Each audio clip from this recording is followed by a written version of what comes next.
Hey, what's going on? Ryan here with Intersection Records, and we're talking Miles Davis again on a Monday, and we are talking about his famous record, Sketches of Spain. Really a groundbreaking record. It's a collaboration between Miles and Gil Evans, and it's really the fourth collaboration between the two. You know, so Miles had worked with Gil originally on the Birth of the Cool record, the Nonette, okay? Gil Evans was born in 1912. You know, so he's 14 years older than Miles. He was born in Toronto. His family moved around Western Canada and settled in Stockton, California, where he joined bands. He goes to New York. He's in the swing band jazz arena before going to World War II, coming back, at which point becomes kind of an arranger and producer and composer. And he has a think tank in his place, his apartment in New York, about different ways of doing jazz. And people like Charlie Parker are part of that. Miles Davis is part of that. Gerry Mulligan's part of that. Off of that, those kind of thoughts about how do we do something different than bebop and slow it down and create more chordal-based jazz? And albums like Birth of the Cool arise out of those late 40s sessions. This is not released until 1957. He then goes on in 57 to put out this, another Gil Evans and Miles Davis collaboration. Okay, Miles Ahead. This is one of the two different covers for that. Finally, in 59 also, Orchestra, Porgy and Bess. This is released in 59. Well, also in 59, you know, Kinda Blue comes out, which does have a song called Flamenco Sketches. But this masterpiece comes out in 1959, and really it's the fourth collaboration with Gil Evans, and probably the most infamous and famous. He would go on in 62 to do Quiet Nights, but that's not a piece of work that Miles liked, and really was the last work that he did with Gil Evans. Gil Evans dies in 88, Miles dies in 91. And, you know, getting into this record, this is a record that I've obviously known about my whole life, or certainly my whole adult life. It's not necessarily a record that, you know, I have dissected until really now, to be really honest. And it's probably because, you know, it lies somewhere between classical music, folk music, and jazz. And really more in the classical and folk traditions and Spanish traditions than jazz at all. The only thing jazz about this is that Miles Davis plays flugelhorn and trumpet on it. And we'll talk about that. It does have some contributions from both Jimmy Cobb, who was the drummer on Kinda Blue, and Elvin Jones, who would go on to play more with Coltrane.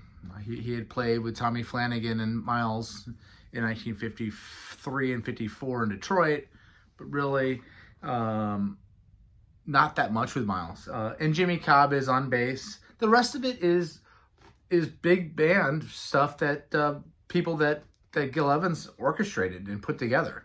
So there's lots of horns. This thing opens up with a Joaquin Rodrigo song. It's a second movement of his concerto.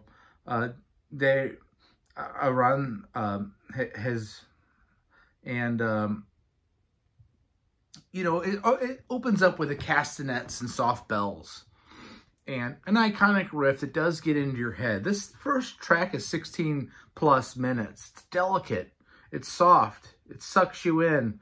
There's lots of there's no overplaying by Miles. In fact, sometimes it's hard to tell. He starts out on the flugelhorn, switches to trumpet, and then periodically there's big brass sections that kind of lead you into this theme. You know, this was a guitar concerto originally meant for guitar, but Miles is seamlessly, entering in here with trumpet and flugelhorn, putting the Harmon mute on as well.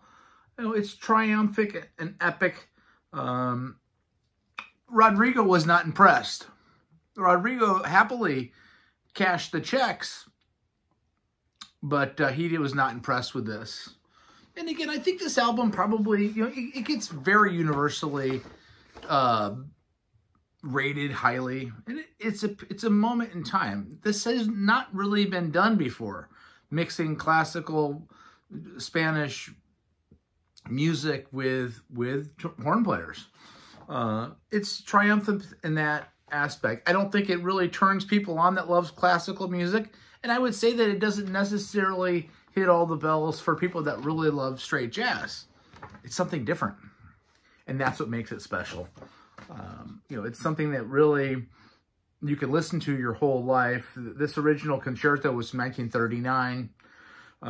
The second song is Will o' the Wisp. This is a Falla ballet, from 1915.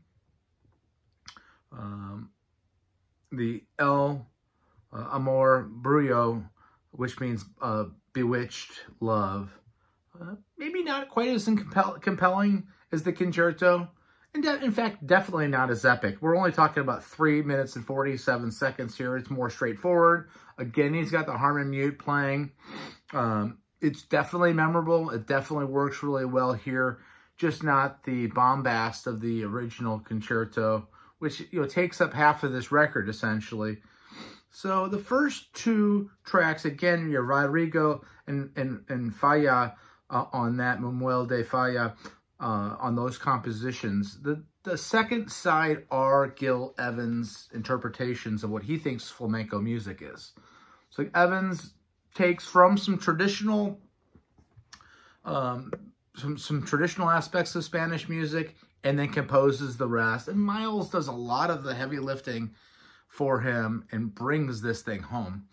These next three tracks, for me, are equally as good as the concerto itself. The opening song, The Pan Piper, is almost 4 minutes. Miles is shadowed by some flute playing, and some woodwinds. He's really fully taking the lead here.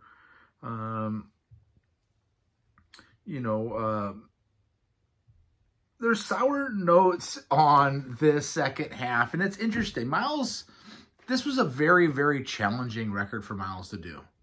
He was exhausted at the end of these sessions.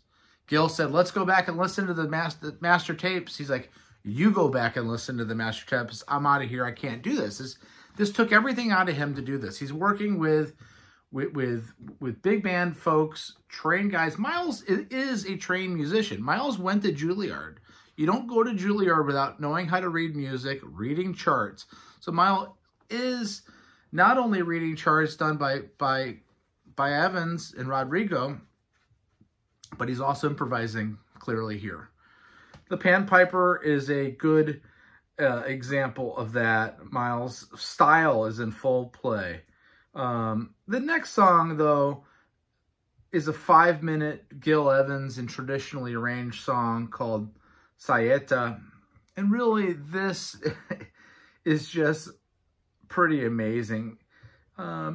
It's based on the parades that they would have in Spain based around the Passions of the Christ, or during this time of year as we lead towards Easter, there's parades and processions through the streets, and a lot of times those processions would stop and a soloist would come forth and either play something or say something, and Miles is playing that role in this case. Miles is having a conversation, essentially. His style and his imperfection in the way that he plays, again, is on full display. Miles is not taking many cracks at this. Incidentally, this was recorded in the Columbia 30th Street Studios in Manhattan. There were 2 recordings in November of 59 on the 15th and the 20th, and then just one more session on March 10th of 1960. 3 main sessions compile this record. And when I say imperfection in Miles' tone, and it's definitely got to be intentional, he will take a note and take that note out of tune, either bend it back and resolve it in tune, or just straight keep that note unresolved. In my ears, I'm not a trained musician in the sense that I have perfect pitch by any stretch of the imagination, but Miles definitely goes out of his way not to be perfect on some of these notes. And, you know, Cieta is a great example of that. Imperfect perfection. You know, have I drank the Kool-Aid on this record? I think I got drunk on the Kool-Aid of this record, because it has taken me several listens to really understand what he's doing. You know, in one sense, hearing some of these takes where his playing is a little sloppy, you then realize this is completely what the plan is. You know, that person in the progression, in the Passion of Christ parade isn't Christ. Is an interpreter. And that's what Miles is too. The next song, Solea, maybe is my favorite song on, again, it's another Gil Evans arrangement and composition. He's really taking, this is a flamenco song. Miles is replicating a flamenco singer. I've heard that he's replicating maybe a female flamenco singer. And he says it's one of the hardest things he ever had to do in jazz. Certainly in Sketches of Spain, it just completely drained him. He's having a conversation. He's very lyrical here. He's vulnerable, mysterious, heartbreaking, epic, and ultimately legendary. It's a 12-minute and 15-second epic, Solea, and probably my favorite moment here. You know, this is an album that was done in stereo. Porgy and Bess and Miles Ahead were done mono. By 1960, we've really perfected the ability to record in stereo. And again, that's 30th Street studio in Manhattan with its 100-foot ceilings and surrounded by wood. You know, a room where Simon and Garfunkel did, you know, Bridge Over Troubled Water, for instance. They're using the studio as an instrument too. You know, Miles, again, would never work with Gil Evans again. But Solea is the last track that Miles ever performed in public, when Quincy Jones requested that Miles collaborate with him live, and they did a Solea as the last song that Miles did in public, with Quincy as orchestrating and taking over for Gil Evans, who had passed away in 1991. That's when that performance, again, Gil Evans passed away in 1988. This is a album that you can listen to for the rest of your life. It's a hard album to review in the sense that he's blending in with this large ensemble. A large ensemble of folks that are sounding almost like a small group. That's how good that playing is. This isn't a jazz record. This is a classical record, in my opinion. Is it my favorite Miles Davis? No, but you know what?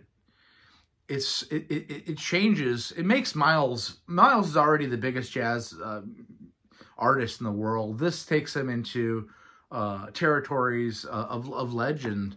And if this was the last thing that he ever did, that same thing can be said that Miles is the biggest jazz artist of all time. But of course, he goes on to do all kinds of things in the post-bop and then fusion worlds and in the stuff he did in the 80s. We are going to pick an album out for next week. What are we going to pick out? We don't know yet, do we? Let's go all the way to the bottom here. Grab a piece of paper and see what we're going to get here.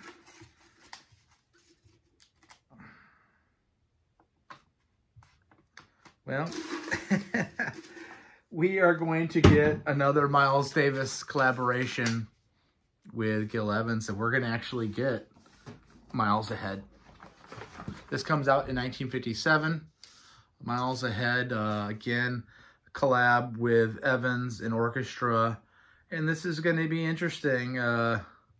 This is a record that I don't know very well. And we can have a week to listen to this and get back together next week on Monday Miles. Check out my channel. Subscribe if you want to.